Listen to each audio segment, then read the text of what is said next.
Hi friends, ఈరోజు ఈ వీడియోలో కేంద్ర ప్రభుత్వం రైతులకు అదిరిపోయే శుభవార్త ప్రకటించింది.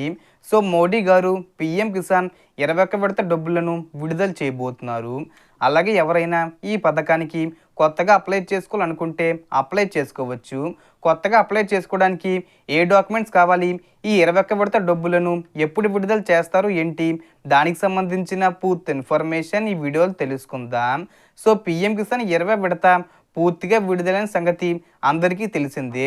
అలాగే ఇప్పుడు 21 విడత విడుదల గురించి ముఖ్యమైన అప్డేటు మీకు చెప్పబోతున్నాను. కేంద్ర ప్రభుత్వం అనేక సంక్షేమ పథకాలు విడుదల చేయబోతుంది. అందులో ముఖ్యంగా పీఎం కిసాన్ పథకం ఉంది. ఇప్పటికే ప్రధాని నరేంద్ర మోడీ 21 విడతను ప్రకటించారు. ఇది అక్టోబర్లో చివరి వారం నుంచి విడుదల కానుంది. గతంలో అంటే పీఎం కిసాన్ 20 విడత కొంత లేటుగా విడుదల చేసిన ఈసారి మాత్రం ఖచ్చితంగా టైంకి విడుదల చేస్తారు. 21 విడతకు సంబంధించిన లిస్టుల్లో మీ పేర్లు వచ్చాయో లేదో, ఎవరు ఎంత మొత్తం పొందుతారు అనే వివరాలు కూడా త్వరలో అందుబాటులోకి రానున్నాయి. మీరు రైతు అయితే ఈ పథకంతో పాటు కేంద్ర ప్రభుత్వం రైతులకు అనేక రకాల ఉచిత రుణాలు, పనిముట్లు, ఇతర సహాయాలు కూడా అందిస్తుంది. కేంద్ర మరియు రాష్ట్ర ప్రభుత్వాలు రైతుల కోసం ఎప్పటికప్పుడు మద్దతు ఇస్తూనే ఉన్నాయి.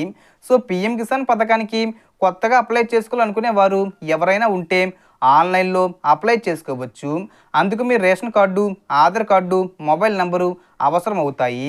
ఇలా మళ్ళీ అప్లై చేసి రైతులు 2000 రూపాయల వరకు పొందవచ్చు. సో పీఎం కిసాన్ 21 విడత డబ్బులను అక్టోబర్లో విడుదల చేసే అవకాశం ఉంది.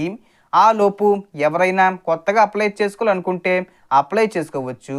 అలాగే పాత రైతులు కూడా అందరూ ఈకేవీసీ, ఎన్పిసిఐ ఇవన్నీ చెక్ చేసుకొని రెడీగా ఉండండి. అలాగే మీ బ్యాంక్ అకౌంట్లో మినిమం బ్యాలెన్స్ అనేది మెయింటైన్ చేయండి. అలాగే ఇంకా ఎవరైనా ఫార్మర్ ఐడికి అప్లై చేసుకోకపోతే దానికి సంబంధించి కూడా అప్లై చేసుకోండి. సో దీనికి సంబంధించి ఏ చిన్న ఇన్ఫర్మేషన్ వచ్చినా నేను వీడియో చేసి పోస్ట్ చేస్తాను. ఆ యొక్క అప్డేట్స్ మీరు మిస్ కాకుండా ఉండాలంటే వెంటనే మన ఛానల్ని సబ్స్క్రైబ్ చేసుకోండి. సో మనకు వచ్చిన ఇన్ఫర్మేషన్ డిఫరెన్స్ మీకు ఈ వీడియో నచ్చితే లైక్ చేయండి, షేర్ చేయండి అండ్ సబ్స్క్రైబ్ చేసుకోండి. Thanks for watching.